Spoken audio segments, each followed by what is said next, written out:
So, Rabbi, in 5 minutes or less, because I'm cutting you off in 5 minutes, because that'll be an hour and 15 minutes. You get something to, you got somewhere to be. But in 5 minutes or less, one of the colors that I was hoping to get in, I'm going to summarize. Ex-Christian, ex-atheist. Why should she believe that Judaism is true? As it turns out, it's not just that the Jews have noticed there's something unusual about the Torah. It's the world. The majority of the people who occupy our planet believes that the Torah is a holy book. Isn't that striking? And I assure you they're not expressing this view because they just love Jews so much. There are many people who have a favorable view of Jewish people, but we have our fair share of enemies. And despite this, no matter how much they ridicule our people, no matter how much they detest our nation, what the case I'm trying to make is these are really hostile witnesses. The Torah is unique in that everybody knows about it. The world knows about it. And literally the majority of people on our planet believe it's a holy book. Moreover, the Torah predicts this. In Deuteronomy chapter 4, the Torah says explicitly that the nations of the world are going to see your Torah and say, what a wise nation this is that has such wise laws. It's literally in the text. Yet the same chapter tells us that the nations of the world are going to expel you, despise you. You'll be in the land of your enemies, far and near. You'll remain few in number, Deuteronomy 4:27. Really a mind-blowing chapter because this is so unpredictable. If I asked you why are the Chinese people, why they've been around so long, you give logical reasons. They're very large. They have a large piece of land. All the things that will contribute to longevity make sense to make that prediction. But there's Deuteronomy is saying no. So the question is what's unique about the Torah, and that is the nature of the revelation. It was a national revelation that God gave to an entire people. It's the kind of claim that can only be made if it was a historical event. So God reveals himself to an entire nation. Look at Jewish holidays, if I may. And I'm just going to take my time on this. Look at Jewish holidays. What do they celebrate? They celebrate national events, right? Passover, Exodus, happened to an entire nation. Giving the Torah Mount Sinai, Shavuot, whole nation was there. Sukkot, nation passing the wilderness. Now, in case you think, well, so what? Well, look at Christianity. What are its holidays, right? And Christmas. Jesus born to a virgin. That wasn't the national event. No one was there. There was no national event. Easter wasn't a national revelation. So, as it turns out, the national revelation, the Torah says, challenges you. In Deuteronomy 4, same chapter, verse 32, shall know, ask, please, ask yourself, from all time it's gone past, has there any other nation that's had national experiences as you had and lived? Ata hares ladas, you've been shown this so that you know. So this is something the writer of Torah is predicting, this would never happen again. The only holidays that are national, are predicated on national experiences are secular holidays, like in the United States, right? You celebrate July 4th. Why? Because an event that happened to the American people in its most formidable stage of forming the United States, right?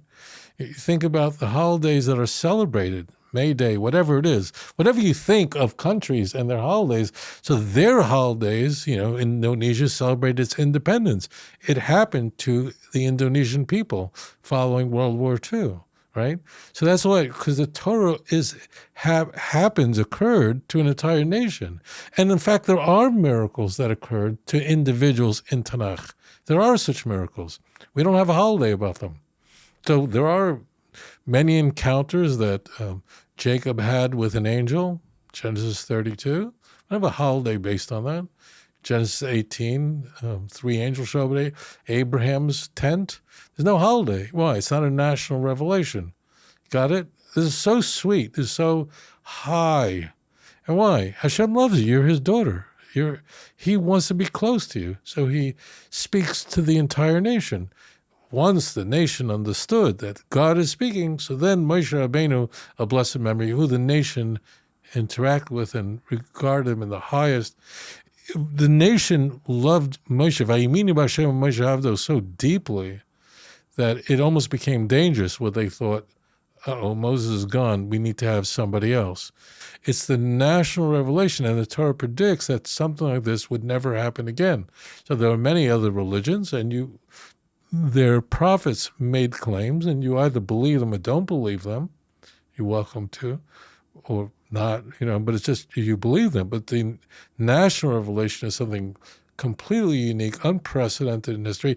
It is the better claim, clearly the better claim to make, right?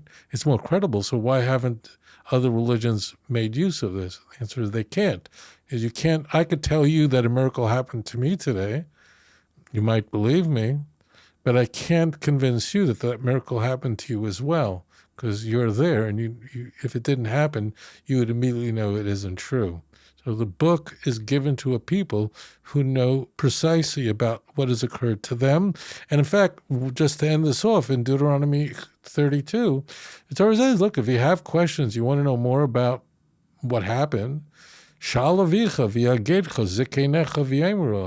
your father, he'll know about it. Your elders, they'll tell you the whole story. So the book is saying, just ask your elders, they know about it. Why? Because they were there. If the Torah was invented and the stories were invented, the book would never send you to grandfather. He doesn't know anything about the scam, right?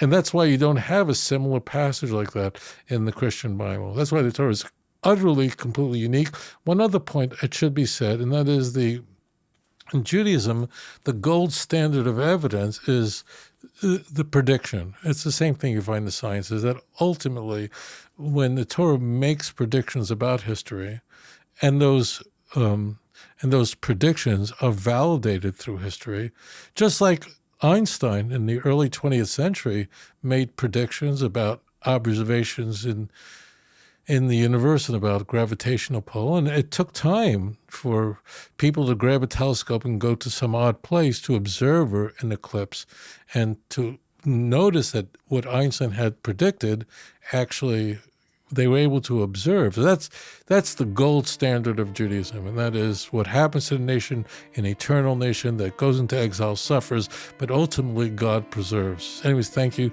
so much for your thoughtful question. If you enjoyed this program, please like and subscribe. אדון עולם אשר מלך בטרם כל יציר נברא לעת נעשה בחפצו כל אזי מלך שמו נקרא ואחרי ככלות הכל לבדו ימלוך נורא והוא היה והוא עובד